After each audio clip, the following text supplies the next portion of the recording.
We are doing Marlowe Speaks. What we love to talk about is parenting. It's all we do, so we can't stop talking about it. It's so much fun. We love to talk about it. We just can't get enough. We just have to make podcasts about it too. Who knew that when we started having kids that this would just be like all encompassing of our lives? Oh my God, never. Nobody tells you that. No. I'm telling you. You know, I got to say, this year, so I would call this our year of living dangerously, but I don't think that's an accurate title. I think it's our year of living in loungewear.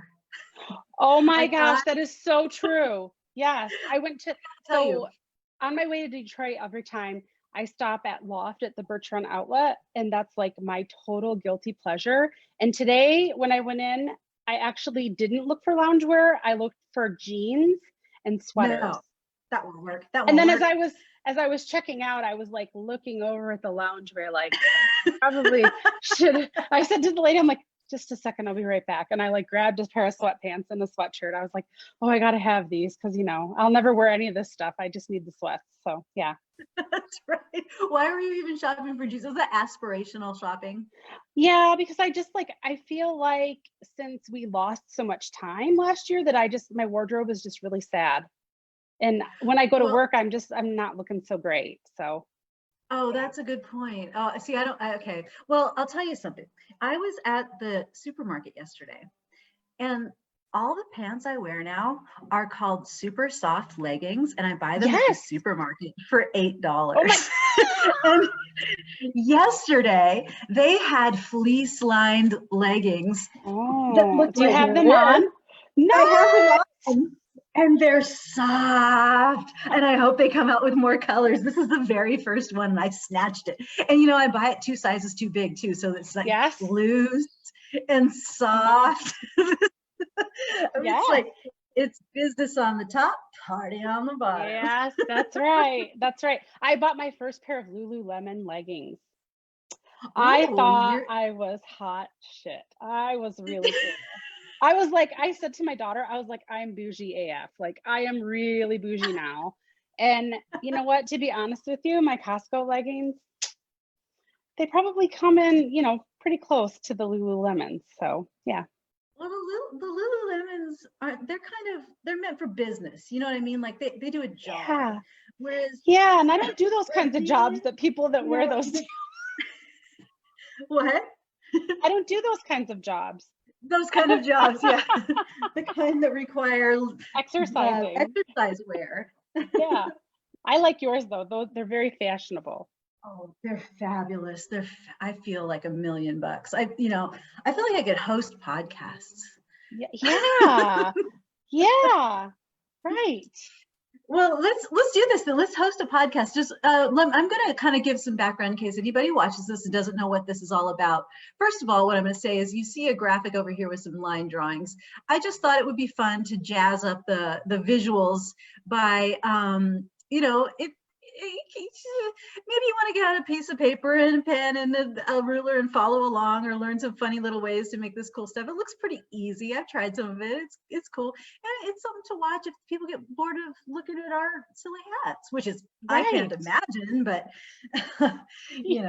it's possible, I guess. It's like, oh my God, this is so offensive, but I heard this joke. 2 Irishmen walked out of a bar. It's possible. Kind of like, I mean, people could get bored of our hats, I guess. Right? I don't know. Mine is pretty good. Like if you're hungry, you could just take a little pineapple, like a little, I don't know, what else do I got in there? Probably a banana somewhere, a peach, a kiwi. A is there a kiwi in there? I feel like that's a kiwi. Yeah. So the reason I started this thing is because I'm doing an ethnography class in grad school. I went back to grad school for anthropology. And so one of my classes assigned, I had to do an ethnography project. So I decided to check in on how moms are doing during COVID, like, do a little ethnography about moms in this current day. Cause it's a different, it's a different kind of era. And there have been really good studies done like by the Rand Corporation saying that this women with children are disproportionately, I guess you would call it negatively, or, impacted. Let's call it impacted. Disproportionately impacted by COVID and quarantine and all these things, because more women have lost their jobs. More women are doing more childcare regardless of their jobs. And, those are pretty big areas of life to be impacted by something that is outside of your control. And so I started asking questions of women, so how is this? Is it impacting your life specifically? And what I was surprised by is how, I was surprised by how differently women of, like, say a similar socioeconomic strata perceive their own situation. Like, the impacts of people across the board may be similar, and people may look similar even on a written questionnaire. But once I started speaking to women in person, not just filling out a questionnaire, their worldviews are so different about how their situation looks, and their coping skills are so interesting. And to us ourselves, our own ideas probably just seem obvious, but when you hear somebody else say it, you think, God, I never even thought of that. So I thought this is a really great way to kind of touch base with each other and help each other out in that way, hear each other's experiences, and maybe if you're feeling a little desperate at times, somebody has something to offer that you wouldn't have even thought of. So today it's your turn to tell us your story. So my story. This is Marlowe. And Marlowe, why don't you start by telling us, like, about how many kids you have? Are you married? Your general life situation. You work. So I'm the mom of 4. I'm married. My husband works out of town 3 weeks a month, and he's home 10 days a month. So that can be quite challenging. My 3 oldest children are adults now, and they are all living mostly independently. They're still on the payroll, a few of them, and one is married. My oldest is married. So that's my situation. So I have a high schooler who's a junior. And so, yeah. So that's my story. We currently live in Traverse City, Michigan, and but we also live between Detroit, the city of Detroit, and Traverse City because my husband works in Detroit. So yeah, so lots of fun stuff. The only one you have home in school right now is your teenager. Yep, Harrison. He's my youngest. Yep, he's 17. And doesn't Harrison also have learning differences? Yeah, so Harrison has autism. So his brand of autism, the way I like to say it, is he has come a long way for sure. He goes to a typical school. He does a lot of things that typical kids do, but also the struggles of that social and that isolation piece, like during COVID, have been very, very difficult to overcome. So yeah, so that's kind of where we're at in terms of like the whole, like what's happening with our family during COVID. So the learning part's hard. And actually right now I'm in Detroit because I'm going to leave him here with his dad while his dad's working. And I'm going to go back home because now that his high school is online, and I still have to work. So I work in schools too. I'm a social worker, and it makes it really hard for me to monitor his school while I'm trying to work at the same time. So I thought that this would be a really good opportunity for him to spend some time with his dad and have his dad take part in doing some of that stuff that moms, generally end up having to do. So yeah. So we're sharing the responsibility. I think that's, on the way down here today, like I was feeling kind of guilty about bringing him down here. And feeling bad for my husband because when he's working, like right now, this like their busiest time of this season. And so he's like gone, like he'll be home probably any minute now and see me talking to random people on the internet. But and then he has to leave again at 3 a.m. to do a job. So, it's going to be a little tricky, but Harrison also has to have like some source of independence in his learning too. So we've decided to kind of give him that opportunity. So he'll have some privacy at his dad's. You said that how many days a month is your husband not home?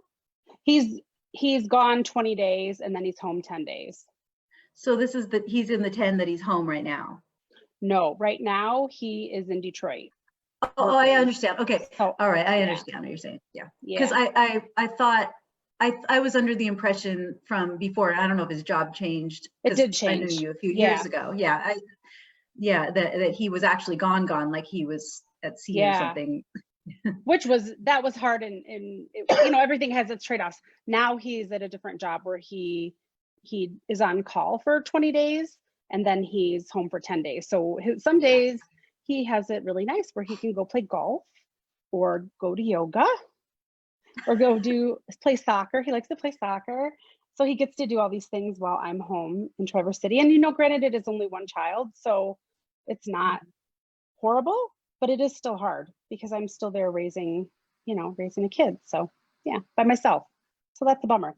And during COVID, Do it you was feel worse. like So you said before COVID it was worse? no, during COVID, it was a lot worse. It was more intense, right? Because he wasn't Yeah. there. So Well, you're saying during COVID it was worse. Aren't we still in COVID?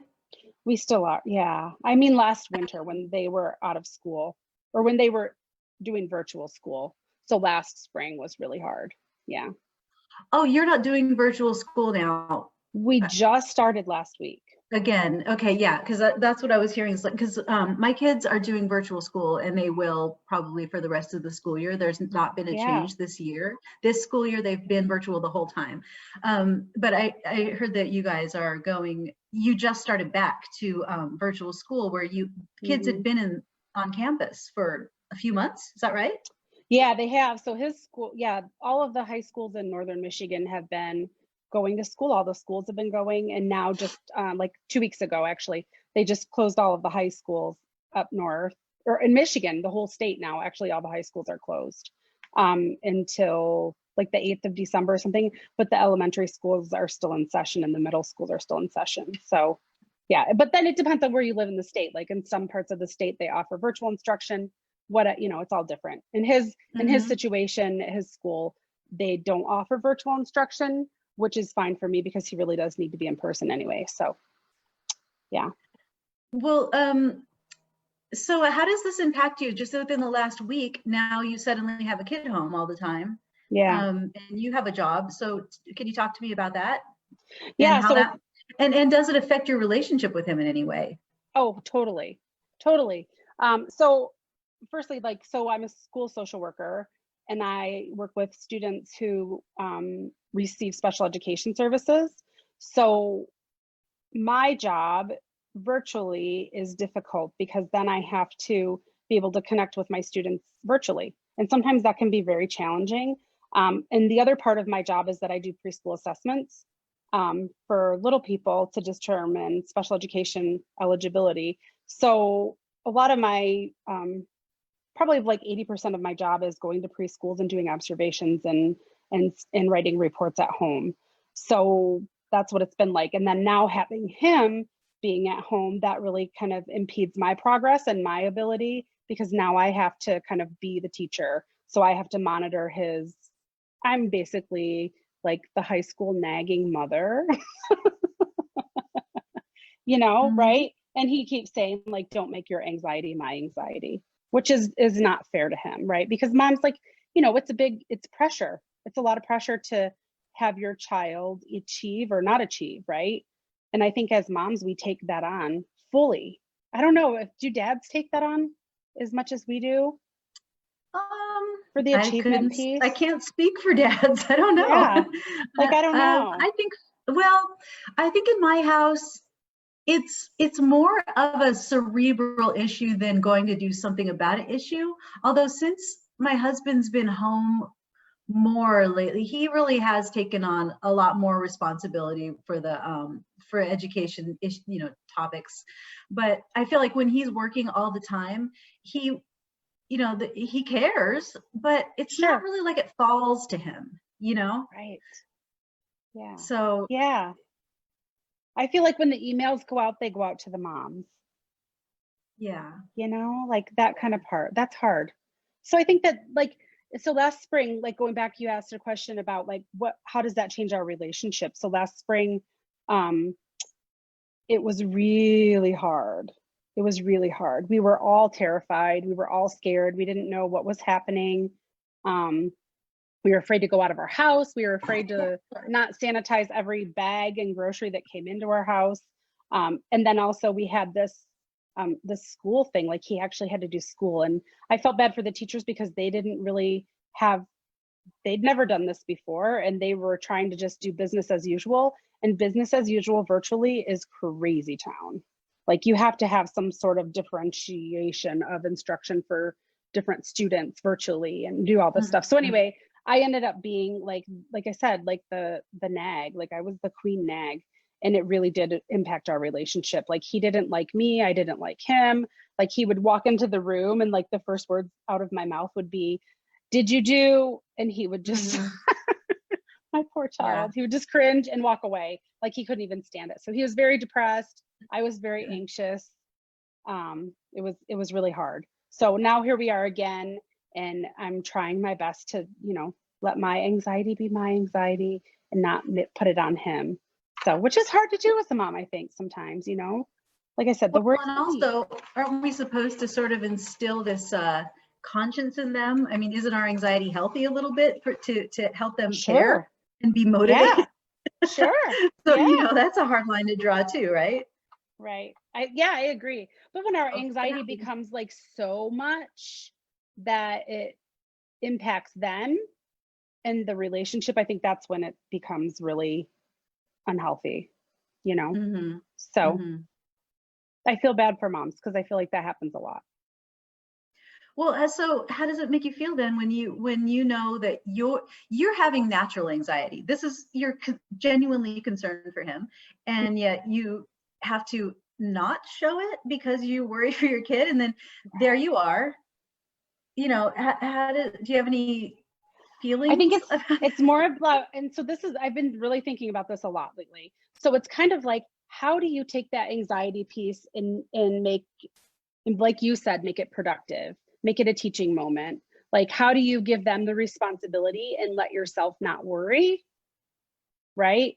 Don't panic, like stop panicking. And I think I was just like living in that panic mode. And so I couldn't see the forest through the trees. Like I couldn't think in my brain of how to make it stop, or how to solve the problem, or how to give him responsibility. Because basically what I was doing is I was taking responsibility for his work and his responsibilities. Like I was taking that on myself. And so then for what I did was like, I created a situation where he stopped caring, because he was like, forget it, I don't care anymore. Oh, because you were taking all the care for him. Yeah. Because it mattered more to me than it did to him. I took it all away from him. So that's not fair either, right? So this time, I think, Dan and I talked, my husband and I talked about like, what can we do? And so the solution was, we need to figure out ways to help him feel more responsible for his learning and for him to take the responsibility. And so that's why, I think like being away from me for a little bit and giving him, I said like, okay, well, today is Saturday, and by Wednesday, if you're missing any assignments, or if you're not getting up for your Zoom classes, or these things are going to happen, then I'm going to come and pick you up.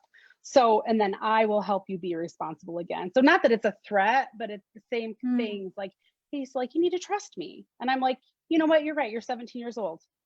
I should give you trust, right? Like I have to give you a chance. So yeah, but I think it's hard too, like for kids that have learning challenges. So yeah, so that's where we're at. So well, and so besides this trip where he's staying with dad for a little bit, what are some other strategies that you've used to help him take responsibility for himself? Or is that just it, just letting him? Just let him. Yeah, I've had to learn that I need to let go, which I think is hard. Do you ever have trouble like letting go of things with your kids? Like when like letting them grow up, or letting them fail. I think that's probably what it is. A few years ago when my oldest was going through puberty pretty hard, he's 17 now, but at the time he was, I don't know, 13, I guess, or 14. He was challenging. And I think it's not like he did anything truly dangerous, like he wasn't on drugs, but I mean, he had some very challenging behaviors, and it caused some trouble at school. And I think that the intensity of that was so much that it started to impact the whole family, and I couldn't care enough to make it stop or fix it.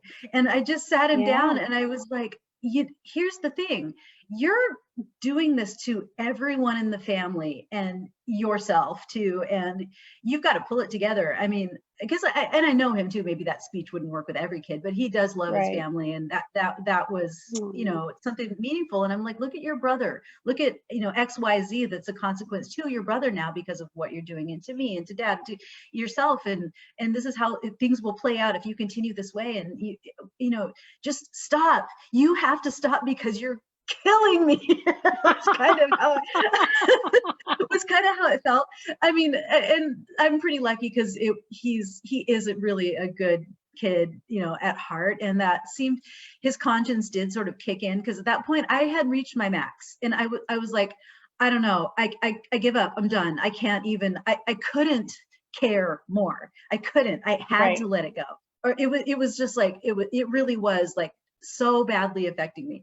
So I kind of just threw my hands up and was like, here's the deal. This is what's happening. Here's what's happening to me, and I cannot with you anymore. You know, if you really feel like you have to just go out in the world and do better than what's going on here, I mean, I guess that's what you'll have to do, you know? But it seemed, I feel like then in myself, I did kind of, obviously that wasn't the last conversation we ever had about the topic, but in my like spirit, I had, something had to break in me, and I had to kind of let it go a little bit and be like, okay, so you know what, this really might have, his behavior could have a ton of negative impacts on his life, and that is just not something I am totally in control of. You know, he pulled it out. It's okay. He's good now, but he got the responsibility. Like, he got the responsibility because you gave it to him. Like, fully. Like, you just kind of like said, no, like, we're done. Like, I'm done with it. Like, I'm letting this go. Like you said, I'm letting this go out of my spirit, and I'm just letting it go. And I'm going to let you fail if you have to fail. And I'm going to let you achieve if you have to achieve. Like, this is up to you. And I think that's hard to do. Isn't that? That's really hard. Really hard to do. And you know, there's an element of shame in it too. Because I want to be seen as a person whose children succeed, not as a person whose children fail, because I feel like it reflects on me. And, you know, I've never been one of these moms that thinks their kid's a genius and like always trying to, you know, oh, yes, he's got the gold medal and everything. And oh, he's in the genius class of everything. Like, I've never pushed my kids to do that. You know, there's lots of moms like that. And my kids they're regular kids. They're intelligent, but I don't know. I mean, maybe they're genius, maybe they're not genius. It just doesn't matter that much to me. They're just people, right? So, but I don't want to be seen as a bad mom or somebody that produces failures as people, you know, and to just give up and let that be out there in the world, and your kid might be getting in trouble. It's just like, oh, what will they say? Scary. I know. It's so scary. The judgment is so big. It's so, right? Like, because you're worried, like, oh my gosh, like, they didn't do assignment 10.5 and then they missed 10.2. Oh, the teachers are going to think so bad. And realistically, like, I work in schools, the teachers don't really think bad of us. They don't. Really? They don't. I swear. No. You mean the whole world's not looking at me all the time and judging? No, they're not. And I think this is like it's a farce. Like, it's what we like put on ourselves. It's so silly. Like, we do this as I think as moms. Like, I don't know. Like you said, you can't speak for your husband. I can't speak for my husband. I mean, I know that he would feel badly if something happened, but I think I'm way more over the top than he is. I think he's more like parenting by consequence kind of parent, which I appreciate that, right? So we complement each other that way. Yeah. Well, I appreciate you saying that. I'm going to be thinking about that more. One of my mottos in life is that I've realized that people, I'm not so self-conscious as other friends of mine, I think, because I've realized that most people are not thinking about me. They're thinking about themselves. Everybody's just thinking about themselves. They're not that concerned with me. No. You know, so I guess that does extend into parenting too. I never really thought about it. It's not all about you. Somehow the stick, it's not all about me, God damn it. Nope. Let's see. I'm going to talk to you some more about your, so when your son is home and you're having to spend so much intense time with him, do you, everyone hates this question, but do you find time for yourself? Are you able to find time for yourself? Oh my gosh, like that's such a really good question. I will tell you that like some of my habits have been really unhealthy. My eating habits have been really terrible, which, the sweatpants and the Lululemons really help. Maybe that's Is a that coping new though? skill. Is this new behavior Yeah. or is this, Yeah. okay. It's worse behavior. Yeah, it's new. So I really enjoy eating. And then I'm like a total, like I've become this TV fanatic where like, if you asked me like a year ago, I probably wouldn't watch TV for like weeks, but now I'm like, I can't get enough. Like I literally just binge watched all of Grey's Anatomy, the entire thing. There's 16 seasons. And before that, I watched all of ER. I rewatched the whole thing. Yeah. So I don't know, like I think it's a good, I know it's so silly, like it's a good escape, like in my mind, like for stress. I think that's maybe it's kind of healthy. I think it's okay, healthy. It's not the worst thing in the world. It's not drugs, and I didn't take up drinking, so I guess that's probably a really good thing. But other than that, other coping things that I do, like I don't really have any. I feel like I work, that's my hobby. So So that's about all, really, I think. Yeah. Can you leave the house for work? So this year I do some. So I spend more time working from home because I'm writing reports and doing that kind of stuff. So instead of going into the office, they'll let us work from home, which is better. So then we're not getting exposed as much. But now, since the high school's closed, who knows what will happen? Yeah. So then I'll be fully working from home. Last year, when in March, when this whole thing went crazy sideways, I mean, I was at work on Thursday, and on Friday we were told that we weren't coming back, and they locked us out. They literally like deactivated all of our keys. Like I couldn't go into my office until like June. Yeah, it was crazy. Yeah, because it was everybody, we didn't know like how it was transmitted. We didn't know like what kind of cleaning they needed to do. Like if you touched something, if you were near somebody, it was really crazy. So. Does that mean you weren't able to work for those months? Well, I did work. Oh yeah, we for sure worked. I had my computer, so I just had to do everything virtually. Yeah. Oh, but so you didn't have any materials in your office that you needed to access to do your job? Some things I ended up, the secretary was really nice and left them outside the building for me. But that's hard because you want to go in and grab your stuff and you really can't. Like you have to remember what's there and then what might be somewhere else. So yeah, it was kind of crazy. So you're trying to do your work in this really different way. You don't have your environment or your normal tools that you use, and then you've got a kid there too at home and not attending school, right? Because I think they kicked us out of everything for a while, right? There wasn't even school. Is that what happened? I'm trying to remember. Yeah, it was virtual school. Yeah. Oh, you had virtual school right away? Yeah, we did. Oh, yeah. I think we. Or no, I think we had a couple weeks of a break. Okay, so I just want to tell you one more thing. My coping skills, like we talked about before, like what did I do to cope? So interestingly enough, I love dogs. I have 2 wiener dogs that I adore, Bossy and Bella. Love them so much. And my son was really wanting a puppy. So we said, okay, fine, we'll get a puppy. What a great time to get a puppy, right? Right, we're all home. It's great. Let's get a puppy. So we bought this like rather nice little golden retriever puppy. But before we watched as she was born, the whole thing. We followed her online. It's so amazing. And then, while we were waiting for her, I think this maternal instinct kicked in, and I said to my husband, I was like, we have to give back. Like we have to save the animals. And he's like, I think we should get a cat. And I was like, a cat? I don't even like cats. But at this time we had this mouse problem in our house. And I was like, and he said, we need the meanest cat in the shelter. Well, they didn't have the meanest cat in the shelter, but they did have this opportunity to foster these really cute little baby kittens. And so first they said 1 kitten. And then they said, when I went to get them, they said 2. And then when I got there to pick them up, there was 3. And then the next day they called and said there was 4. And then a week later there was 5. So we had 5 baby kitties. That's a lot of work. That's insane. You had a puppy and 5 bottle feeding kittens, right? They weren't bottle feeding, but yeah, they were 5 little kitties that were just the cutest. Who doesn't love kitties? So now I'm a total crazy cat lady. So this is good. Yeah. This is making you happy. This is a hobby. This is my hobby. Yeah, truly my hobby. So we have the puppy who is a terrorist. And then we kept 2 of these little cute baby kitties, and they're my little adorable lovies. So yeah, so that's what we do. I take care of the animals. Like we tried to foster kittens this summer too, but they didn't have any. I think because so many people are home fostering already, you know, and we were new. I don't know. They didn't have any, so we got chickens. I saw the chickens. How did that go? I want to know about it. I loved the chickens. The chickens are gone now. I'll explain about that. But I love the chickens. They're silkies, and they were like the biggest one. Well, we had 3, and then 2 got eaten by coyotes.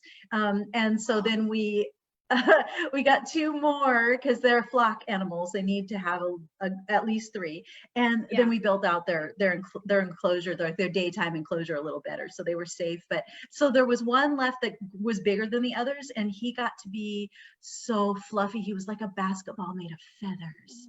And I would kiss him and hold him and love him and name him George. I didn't name him George. My kids named him Duckling, which I thought was great too. But what a good name for a chicken. Duckling. But they had to go because the coyotes started coming around more and more, and the neighbors they're starting to take to the streets with flaming torches against us. They're like, you're making friends. You're bringing coyotes. Yeah. And we didn't want to be those neighbors, you know. So we found a nice farm that specializes in poultry, and they were happy to. They save poultry. They don't, they don't torture poultry. So we rehomed them, and they're probably happier. I would not have given them up, but I guess now that they're gone, it's fine. But we acquired 3 fish, 1 tarantula, a total of 5 chickens. I mean, in all. And yesterday we got a python. Yeah, my son, my youngest son wanted a snake for the longest time, and he's the animal. I don't feel good about that. I feel really creeped out about that. And it's what is your husband saying? Well, see, now he's the one. He's afraid of spiders, like I'm afraid of snakes. So when we got evening it out. Yes, tit for tat. Yeah. Because when my oldest son wanted to get a tarantula, I was like, oh, that would be a really great idea because he's home and they can keep it on his desk, and it's a nice little sort of treat and reward to make he doesn't have a social life much, but he could have a tarantula and do his work there with it. And I thought that's great. And the other one wanted fish, and my husband was like, no spiders. And I'm like, come on, spiders. So when the youngest one wanted a snake, my husband was like, snake. So this is the year of animals. So now we have a snake. I thought more parents, that was one of the questions I was asking women is, did you acquire animals during this time? Because I can't believe how many animals came into our life. This never would have happened before. I would have had to take care of them because they would have been at school all day, And so I was like, no way am I taking care of a snake ever, period. That thing could die. I am not going to be dealing with that. Ooh, no. Yuck. Feed it, baby. No. My baby rats. And it was sad. We got them frozen, and I was holding them, and I can't even with that. That's so gross. No. Like, it's not that it was gross. It was sad. I'm sad. Yeah, I'm sorry. Yeah. We have a mouse, a pet mouse. You have a pet mouse and a mouse problem. We have the mice are gone now. Thankfully, we hired an exterminator. The kittens weren't real good with the mice, but so all of these adult children that have left my home, They have left little things for us. Like my daughter left a mouse and some fish that have turned into like more fish. We named the fish Carol Baskin because she ate her babies. And and then the mouse, his name is Kelsifer, and he lives in this ginormous tank in her old bedroom, and we just adore him so much. Yeah.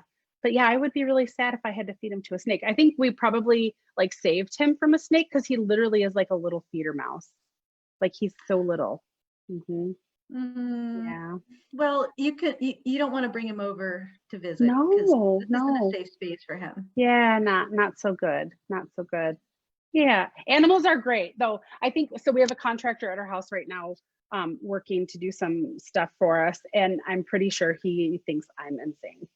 Pretty sure. I'm like, okay, so when you come, make sure that you put the cats in the bedroom and make sure it's this bedroom so that they don't get out. Because if they get out, then that's going to be really bad. And oh, by the way, could you let the dog out of her crate and let the dog go potty for me? And oh, don't mind the other two barking dogs. Like it's totally fine. And if the other dog doesn't want to come inside, just leave her outside until I get home. It'll be fine.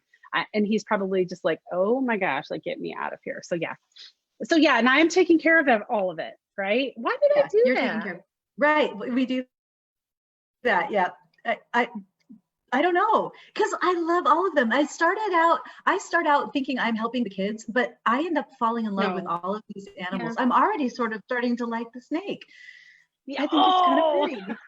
I know, but it's in my heart. You know, I look at it, I'm like, it's a living thing. Look at it. What's it thinking? Does it have feelings? Like, you know, and it's what it was doing was poking at all the edges of the tank, trying to figure out how to get out and into my bed. That's I know. I was going to say, watch out. He's going to be in your bed. Oh, yeah, I know. I know. Yucky. I know. So yucky. Look, I want to get back to you a little bit because we're really here to talk about. Well, we've been talking about what we need to talk about, but I want to get down and dirty because you seem super happy. You seem super together, and I want to know if that's real. That is. Well, this is kind of like my normal me, but happy and together. How what do you mean together? Yeah, I mean, because so we're talking about oh, you know what? I'm gonna segue into it by asking you this. I saw on Facebook when we were preparing for this talk, and you had written to your friends, "Don't we all hate the word these unusual times," or something like that? These unprecedented tell me about times. That? Blah. I'm so unprecedented grossed times, out. Yeah. Anytime, like I don't know, it's like really weird. When in March, when COVID started, right? Okay, that's what you want to call it. I got emails from like retailers. And it was like every single like it was weird. Like everybody was saying, under these unprecedented times. And I'm just like, could we just please stop? Just call it a pandemic. Like, why are we beating around the bush? Like, this is really dangerous. Like, why do we have to make it sound so unprecedented? Like, it's so fancy. Like, there's nothing fancy about COVID. It's awful, right? So I'm tired of hearing it. Because it's a 5-syllable word, you think people use it to be fancy instead of just saying time of the plague. Right, it's the plague. Call it what it is. Like, we don't need it. Yeah, so, and I feel like every email that we get, it's like these unprecedented times, unprecedented. So that really bothers me. I just think it's silly. But why does that trigger you? I think that's really interesting that you're so triggered by it. I mean, okay, I'll tell you, I think when we say unprecedented times in the United States, we're usually talking about things that have never happened to us, but that happen to other people in other countries all the time. That's why I get triggered by things like that, because we don't live under constant threat of bombs, you know, dropping on our cities, or, you know, I don't know, any number of other things that happen on a regular basis in other cities and have for so long. And we act like shocked every time something happens in our country that we're not used to, as if it's the first time it ever happened to humanity. And I feel really embarrassed for us that that's how we behave, because the rest of the world must be going, what bunch of babies? I mean, not that I want it to happen, but you know, and so it kind of triggers me in that way. Unprecedented times. Well, there's lots of famine and disease happening all over, you know, the world, and it's unprecedented to us. Sure, it is. You know, sure. But I don't know. I think you just summed up how I feel. I think, that is how I feel. I think you're absolutely right about that, because like it's like it fancied up a bad thing. Like Mm. it just like fancied up a bad thing, right? I don't know. It's interesting. It's like There's saying somebody passed away and instead of they died. It's kind of right. removing yourself one step from the thing that it really Yeah. is. Yeah, Maybe. totally. I think so. Yeah. I Well, don't are know. you afraid about yourself or your family getting sick? Like, how would you characterize your level of fear on a scale from 1 to 10? Say 1 being, not really too bothered about it, and 10 being absolutely paralyzed with fear. I think I'm probably like at an 8.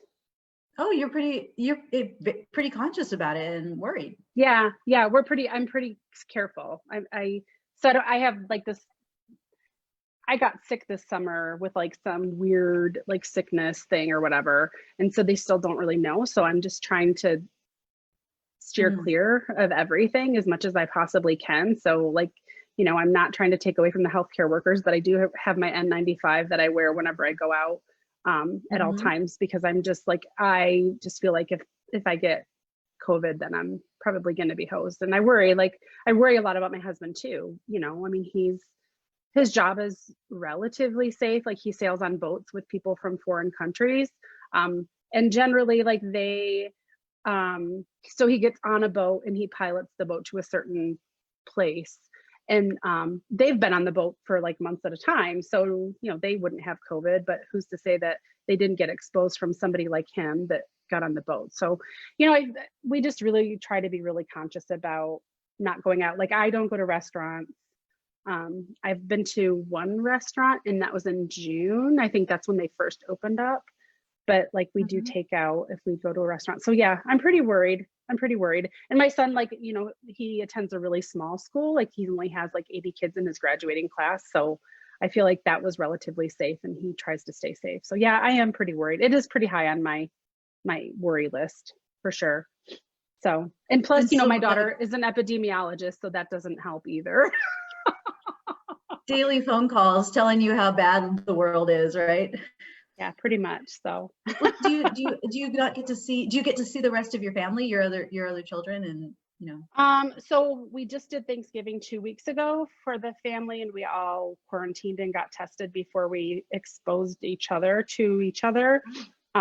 So, and if you still had to go to school or do whatever, like you just did the best you could. You just didn't like take other risks. And I think that's kind of like what we do. Like we're not like, like totally like holed up in our house, like with fear and worry.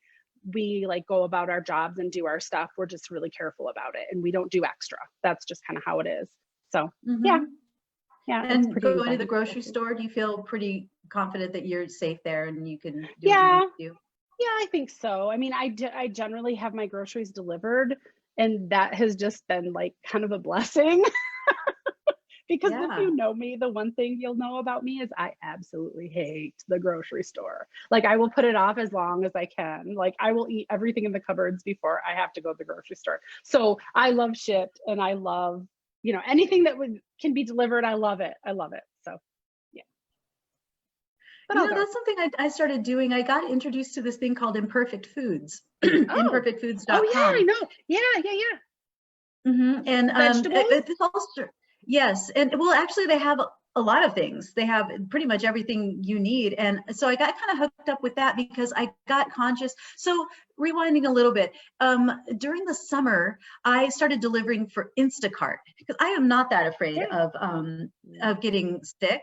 Like it's not, I believe I already had COVID earlier in the year. And so I had the sense that I might be a little bit immune or something. And it's not a big worry of mine.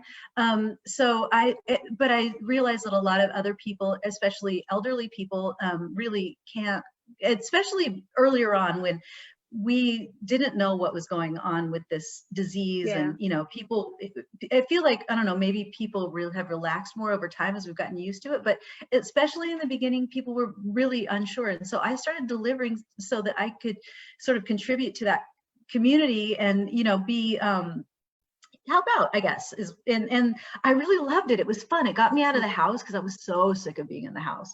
And people were grateful, you know, because you'd show up and they were so happy because they would say, oh, I have asthma and I'm 65 and I can't leave, and leave it over there. And, you know, but they were so happy that somebody was helping.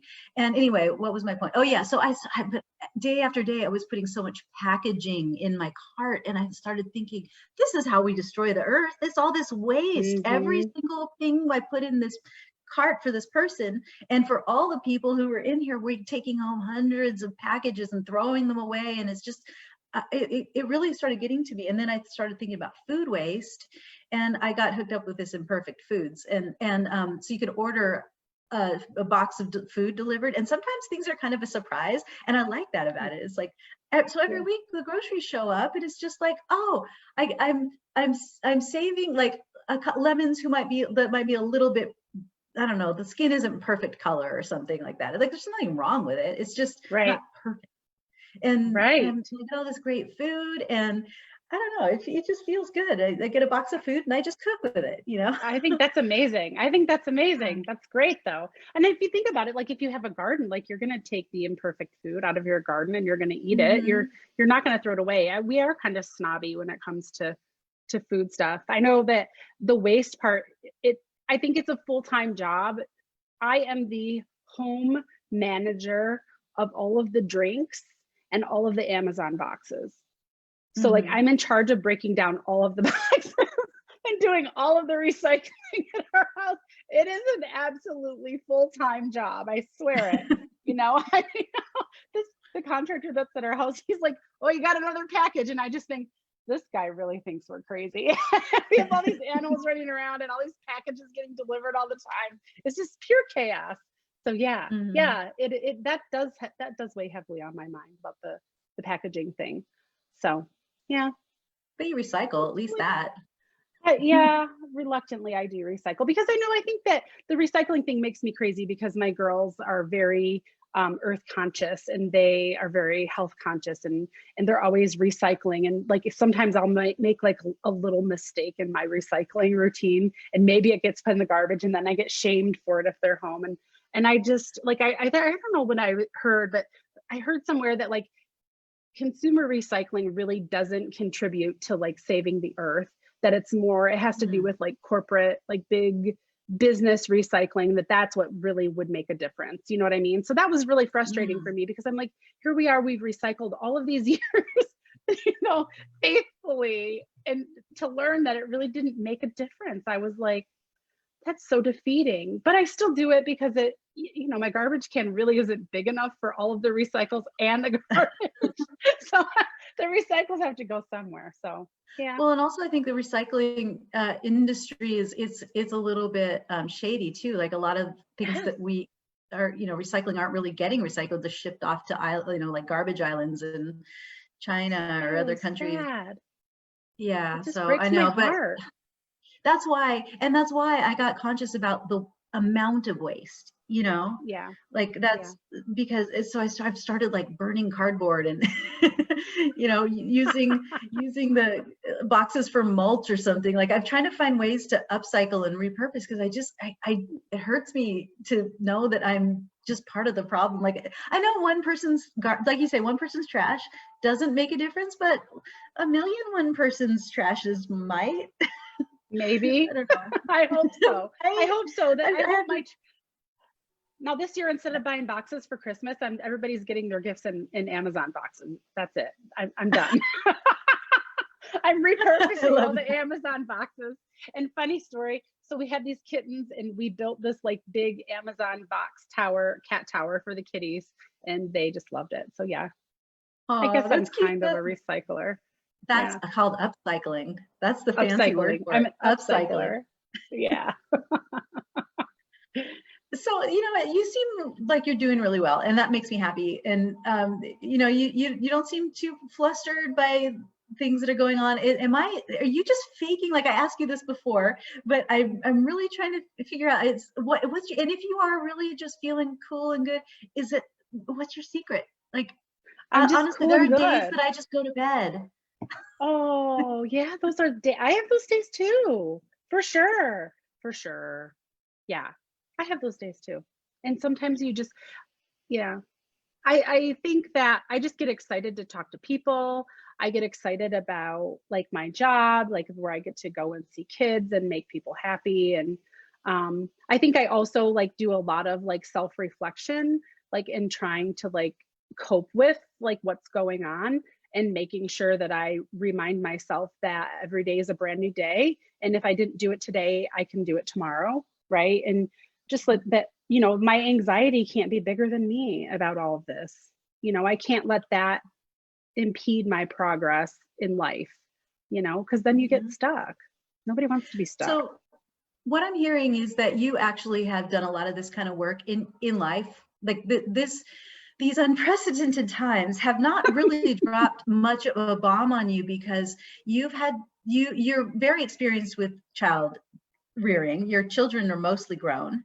So you've kind of been through all the things that maybe young moms are just finding out, and you've learned Yeah. from these things. It sounds to me like, I don't know, maybe you've done some therapy, you have a lot of tools for self-reflection, or you've just, developed these skills, or maybe this is how you grew up, just being an analytical kind of person, able to reflect upon yourself and your own behavior. So I don't know which one of those things it is, and you can tell me if you want to, but what the question I want to ask is, when you see other people responding in ways that you don't, and that if you could tell other moms who may not be in such a balanced place as you, I know you've had a lot of exposure to a lot of moms and a lot of families. What could you offer from experience that would help them if they could just make these little tweaks in their lives? How could things be better? I think, you know, my biggest advice, and I have to remind myself, like I said, it's like that cognitive process of like really thinking things through, and kind of thinking about like what am I really worried about? You know, I think that that's the place to start. Like, what is it that you're really truly worried about? And then like, what is the worst case scenario? Like, what could happen if A doesn't equal C? You know what I mean? Like, and then you have to like kind of talk yourself through, like, don't panic. You know, I mean, you just can't panic. Like, that would be my biggest advice to moms. And I do say it a lot to like friends and people that are having a hard time, is like, don't panic. It's going to be okay. Like, you're going to wake up tomorrow and it's going to be a brand new day, and and you'll be moving on. You know, I think that that's my thing, is like, don't panic. And, you know, I am a therapist, so I think that that's part of my who I am. But also like growing up, like, you know, I had like a crazy life. Like, I have a very crazy family, right? So I have some perspective in terms of like, you know, in life, I think. So I think that definitely helps, you know. So you can't Mhm. let this, like, don't let, you know, your situation right now like steal your joy in the moment. And I think like, even like, you know, just going back and thinking about like what was hard when I was like raising my kids, and, you know, I had 3 kids and then I get pregnant with this baby, and that was like such a great blessing, and we were so excited about this. And then this baby wasn't, you know, he didn't develop the same way the rest of them were. And I feel like I lost a lot of years like in that worry and in that anxiety piece, of his development. And then finding out that he had autism was just like, yeah, I think it devastated my husband and I for years, you know. But, you know, realizing that it it's okay. Like, it's okay. It's okay for life to not be perfect for you. You know, it's okay to not be perfect. And it will, you'll wake up tomorrow and it's going to be great. You know, and I think that that's probably the biggest part. Like, that reflection of those hard times where I feel like I stole a lot of my own joy in raising him, you know. And I Mhm. look back at like pictures, and that's hard. Like, we had some videos that we were watching last year at Christmas of like the kids and growing up and stuff like that, and I was just like stone faced, because I think I Mm. was just so in myself with so much angst and worry and despair that like I forgot to celebrate the little things. Like, I forgot to celebrate the fact that he was the 4th kiddo and he went to kindergarten, you know, like all of those great things. So I have to remember to celebrate, you know, the things that every day for him that are good. And same, Mhm. so I think maybe our situation now in the world is like, maybe I don't have such a terrible outlook. Maybe I don't. I don't know. Maybe that is why I'm doing so well. I don't know. Yeah. But there are days that for sure, like, you just go to bed and you watch Grey's Anatomy, 17 seasons of it. Or ER. I think they had like 35 seasons of it. I have no idea. But whatever works for you, So. Mm-hmm. I like that. I think that you're saying have an attitude of gratitude, which is a platitude. Yeah. But that is essentially what you're saying. It's like whatever's happening for you today, can you find one thing? Can you just stop right now? In the middle and just say, is there one thing in my environment that I am grateful for? Like I listened to Abraham Hicks' Law of Attraction on YouTube, and what she taught. You don't know what she? Okay, well, essentially what it is she talks about creating your reality by not putting energy into what you don't want. Put energy into what you do want. And so what she'll say is something like, say you've it's one of those days you've gone to bed, you've had enough, you're depressed, you're anxiety ridden, it's just way too much. And you're in your bed and you can stop and say, my pillow is soft. You have no resistance to that feeling. My pillow is soft. I like my pillow. I like my bed. I like how my body feels when it's laying on my pillow in my bed. Right. I like the way the sun comes through the window. It's these little baby steps of non-resistance where you just can feel purely grateful for it. You cannot feel grateful for the day. I mean, I heard you say, I'm thinking of some friends of mine who tend to have extreme worry about things in general. And you could not say to that person, you'll just wake up tomorrow and it'll be great. It won't be great. It's going to be the same tomorrow. It will be equally devastating tomorrow as it is today. So shut up, Marlowe. That's how it's going to be. But you just got to pick one thing. I bet that person could at least sit there and say, hey, I get Grey's Anatomy. I don't have to pay for it in addition to other shows because I have a subscription to Netflix. Or we know it, it's like, I get this one for free. I get 1 million shows for free. There's no resistance in liking that, right? You can like something. Not at all. I have a television. How about that? I have a television. It's mine. I get to have it every day and watch it any time that I get the time to do it. There's always something that you can feel grateful for. So I think that you're onto something with that piece of advice. And I think that's a really good note to leave it on. We've been talking for about an hour, and I would just ask that, do you have any burning desire of anything you want to confess, say, ask, opine, add to the conversation? Oh, wow. That's like you're putting me on the spot. Oh, no. I wanted to say, I don't. Well, I just want to say too, one more thing, like in self-care, what does that all mean? It is the Grey's Anatomy, but also it's sheets. Like I love sheets. Do you love a good set of sheets? Like that is like my favorite thing in the whole world. Yeah. That's my favorite. And so you invest in sheets so your body feels nice at the end of the day. Oh, yeah. Lay down, and when you're watching Grey's Anatomy in your bed, you're just like so happy about the sheets. So yeah. You know what? I like that. That's unique. Yeah. That is a very unique idea that I never would have thought of, and maybe somebody could benefit from. Make your bed. Yeah, make your bed. Make it look pretty. Make your bed. Get yourself some good sheets. Feel good about it.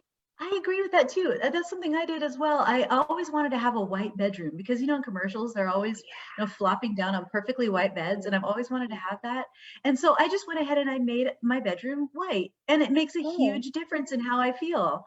Like, I feel like a commercial. I feel like that is amazing. Yes. I mean, behind me, I have some black and white art, behind me, but it's very clean. My bedroom, it's very spare, because the chaos of stuff, really does a number on my, I'm a messy person. I truly am a messy person. I always have been, and I always will be. But my bedroom, it is messy, but the aesthetic is clean. It's like a mental institution. Well, know, maybe there's something to that. I There's mean, something to it. It's just like, oh, I stare at this white walls and this white ceiling. I'm like, oh, so nice. oh, Oh, it's so there's something nice. to it. Just Yeah. feeling like there's one thing you can do. You can make some nice sheets on your bed, you know, have a Yes. nice bed you enjoy. I agree with Yes. that. That's a good tactic. Like Get do yourself a something in your good set of linen sheets that will make you so happy. That's my favorite, my personal favorite. My husband does not like the linen sheets. He hates them. But I think he thinks they're scratchy. I think they're lovely. But yeah. Mm-hmm. That's Good right. one. That's a Well, good thank one. you Marla. for Thank you. Thank you for having me on. I really appreciate it. I hope I was Thank you helpful. for chatting. It was really fun. Yeah, it's nice to hear. It's good to see. I don't know. Good to It's see your you. You face. have a great Yeah. energy, and I like the things that you've had to say. So I appreciate Thank you. And I like you. Thank you for being such a great anthropologist. Oh, So great. You're so insightful. Like I knew this about you you always, right? But this is great. This suits you very well. Thank you. I appreciate that. Yeah. All right. Well, let me see. I just want to pop over really quick, one sec to Facebook. Oh, we got some hellos. No questions. So we're good. We are free to go. Okay. Who's all right, helloing? y'all. Thank you for everybody for watching. What did you say? I said, what who did you say? helloed? Oh, who helloed? Okay, hold on. Cheryl, Meg. Oh, my friends. Hi, Meg. Hi, Cheryl.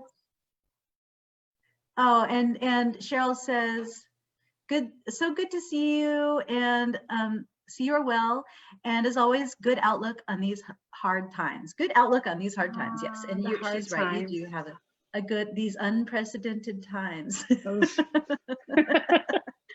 Thank you so much, Marlo. Okay. Have a wonderful day, and everybody else Take care. too.